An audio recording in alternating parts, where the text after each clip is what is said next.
રાજસ્થાનના જયપુરમાં મુખ્યમંત્રી ભજનલાલ શર્માના નિવાસસ્થાને સામૂહિક ક્ષમાયાચનાનો કાર્યક્રમ યોજાયો।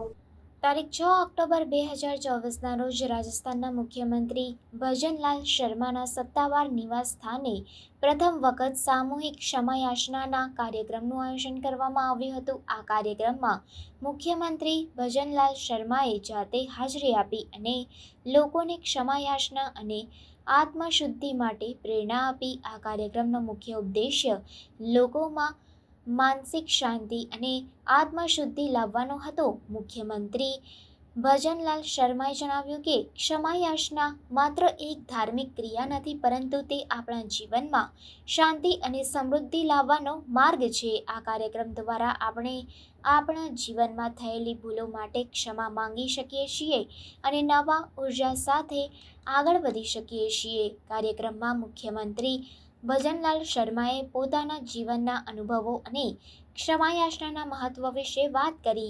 તેમણે જણાવ્યું કે ક્ષમા એ માનવ જીવનનો એક મહત્વપૂર્ણ ભાગ છે। ક્ષમાયાચના દ્વારા આપણે આપણા મન અને આત્માને શુદ્ધ કરી શકીએ છીએ અને જીવનમાં નવી શરૂઆત કરી શકીએ છીએ। આ કાર્યક્રમમાં અનેક સામાજિક અને ધાર્મિક આગેવાનો, સરકારી અધિકારીઓ અને સ્થાનિક નાગરિકો હાજર રહ્યા હતા। મુખ્યમંત્રીએ તમામને આ કાર્યક્રમમાં જોડાવા માટે આભાર વ્યક્ત કર્યો અને જણાવ્યું કે આપણા સમાજમાં ક્ષમાયાચનાનો સંદેશો ફેલાવવો ખૂબ જ જરૂરી છે।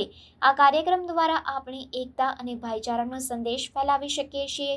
મુખ્યમંત્રીએ આ કાર્યક્રમમાં ભાગ લેનારા લોકોને પ્રોત્સાહિત કર્યા અને જણાવ્યું કે ક્ષમાયાચના એ માત્ર એક દિવસનો કાર્યક્રમ નથી, પરંતુ તે આપણા જીવનનો એક અભિન્ન ભાગ બનવો જોઈએ।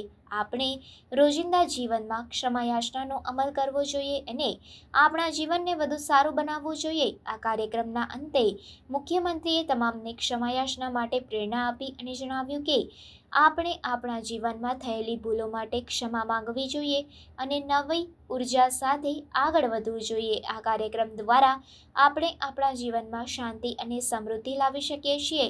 આ રીતે મુખ્યમંત્રી ભજનલાલ શર્માના સત્તાવાર નિવાસસ્થાને યોજાયેલા આ કાર્યક્રમ દ્વારા રાજસ્થાનમાં ક્ષમાયાચનાનો સંદેશો ફેલાયો અને લોકોમાં માનસિક શાંતિ અને આત્મશુદ્ધિ માટે પ્રેરણા મળી।